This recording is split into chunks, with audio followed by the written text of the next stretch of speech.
Hi, this is Camilla Blossom, and in this video, I'll be talking about 4 tips for embodying harmony, especially for empaths and sensitives. This is a self-care nature connection ideas that I am practicing and thought I'd share with you.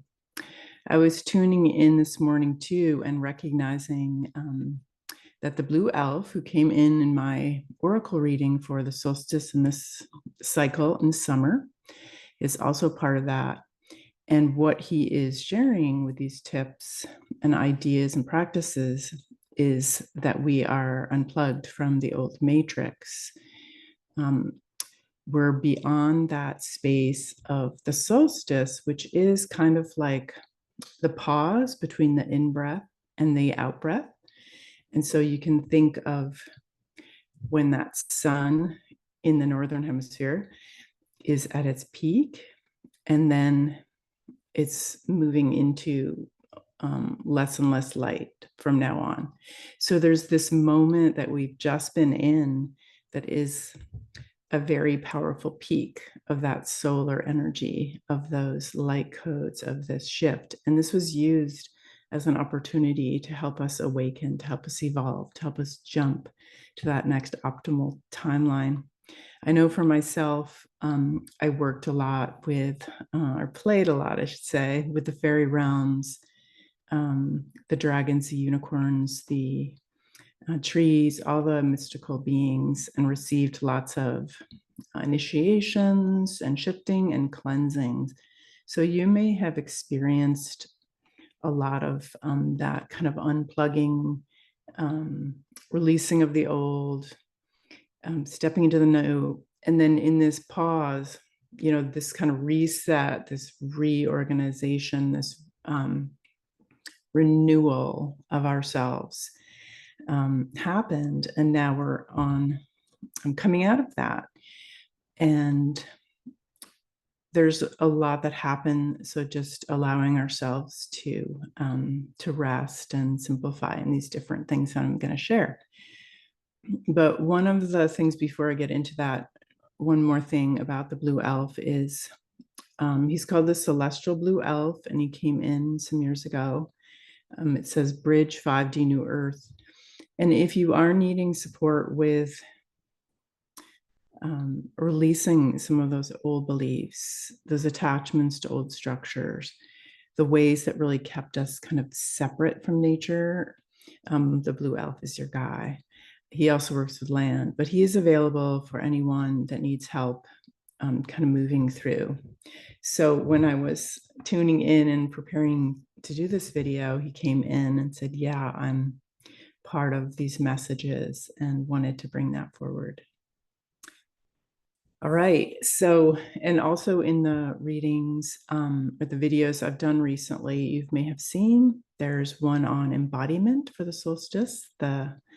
That one became very popular, and I think it's a huge theme for us, is how we bring all of our gifts, our spirit, our magic, our energy all the way into our body. I know some of us are still learning to drop that in, to really take care of our bodies, to work with what is keeping us from going all the way into those lower chakras. So just be patient, get support. But that is what is happening now. And that may be some of the challenge that you're having. It's like unplugging from the old world and having space to create in this new spacious, loving frequency. But in this, to create harmony, these are, as I said, some practices that really came through that have been helping me, and I want to share them. The first one is integration time. And of course, if you went through a lot or don't even know what you went through, we all, as humans, are going through and went through a huge shift. And all this year, there's been different shifting, rising of our frequency, releasing of old, surfacing of the past, and also the land around us.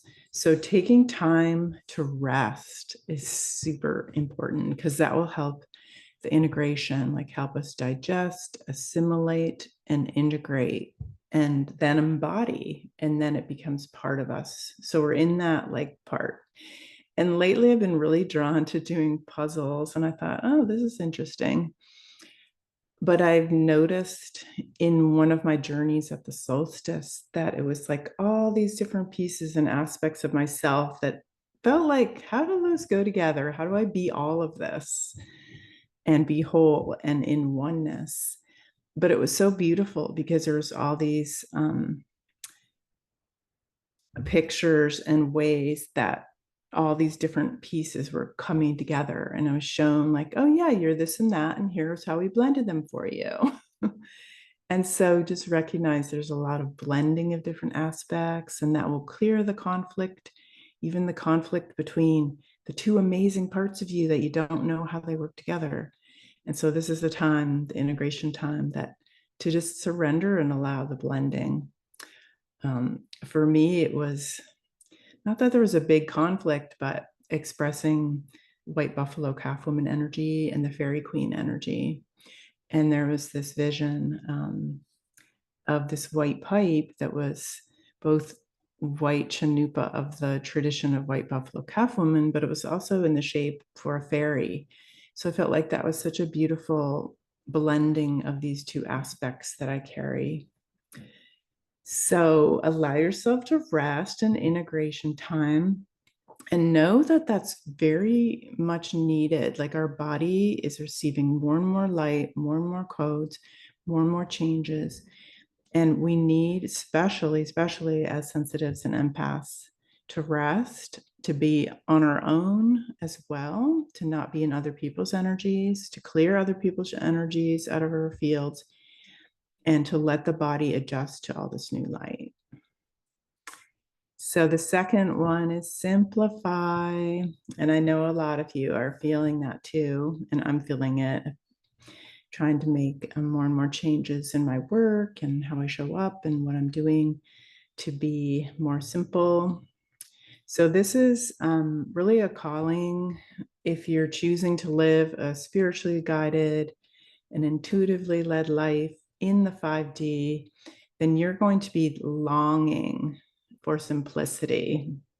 I just happened to read something the other day too about when we have a lot of stuff in our house, it's almost like keeping us from journeying in the shamanic and other world realms. And I'm not describing it super well, but I really get it. Like there's this way that our things, our objects, our attachments to them, their placement, having to spend all the time moving them and working with them.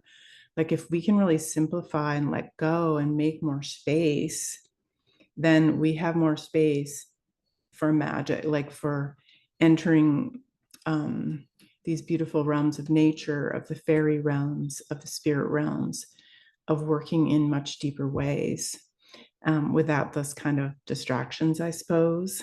So yeah, simplifying really is releasing the cords and attachments we have to people, places, experiences, outcomes, situations. So being in this new space where we're unplugging or unplugged from the matrix and enter a new era, eon, earth, is that opportunity, like no more shoulds, no more have tos, all that. And that segues perfectly into permission to pivot. So I notice sometimes I've, even before all these changes, difficulty making choices and decisions.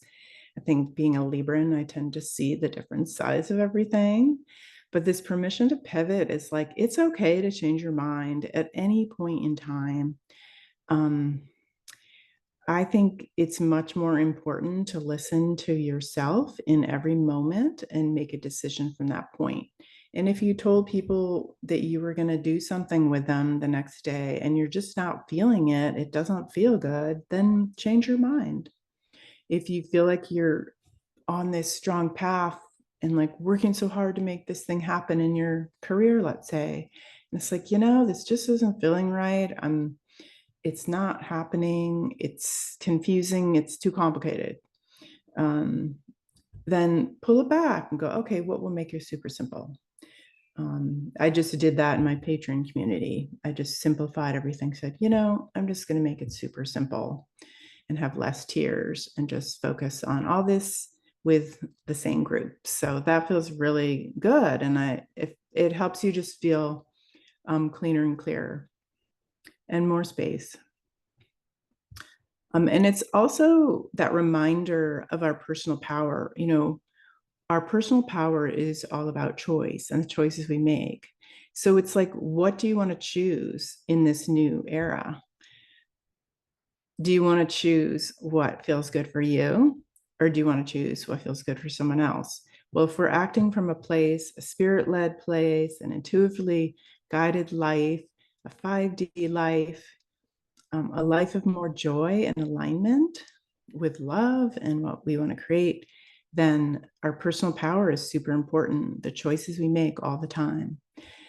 And some of them can feel hard because it feels like you're not helping someone else or you're not showing up the way they want you to. But it's really about knowing that we're all one.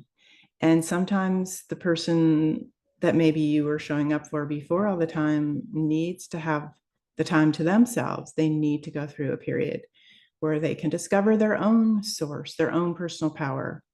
And that's a big one, like if you're a parent for your children, letting them make their own mistakes and choices. So remember to really, in this permission to pivot, align it with your personal power, and that will help you be more clear about when there's a yes and when there's a no or a maybe. And the last one, of course, is back to nature. And as you know, that's my great love and creation, working with all the spirits of nature and helping people connect. And so I know that sometimes when we're going through periods where we feel really tired, we can hardly move off the couch, like a lot's going on in our bodies, may feel exhausted even, that we need simple things to do with nature just to recharge and take a break. And so what I do is just put my bare feet on the earth and imagine spirals in the chakra, like the bottom of the sole of the foot. And just imagine that going into the earth and then spirals from the earth coming back up your feet. And you can sit in a chair, you can sit on the ground. You can even do this in your house if you just feel like you need to connect, but you don't have the energy or wherewithal to go outside. And so you can even imagine that now, spiraling into the earth, her beautiful crystalline grid and energy field of Gaia. Nice. And then allowing that earth energy to come up. And so that can be something you can do anywhere, but bare feet's really great. The other one I've been doing a lot lately, it just feels like it's super helpful and lovely, is just laying on the earth with my belly down, like my womb, my belly on the earth. And that can be on a blanket, and just start breathing with your belly into your belly, and then breathe into the earth and just feel. Just let yourself feel from your womb or hara. That second chakra is your feeling, your pleasure, your connection. You can also feel from your belly, your personal power, whatever feels right. And that will also help you get into your body more, help you embody your own energy by spending time in those lower chakras.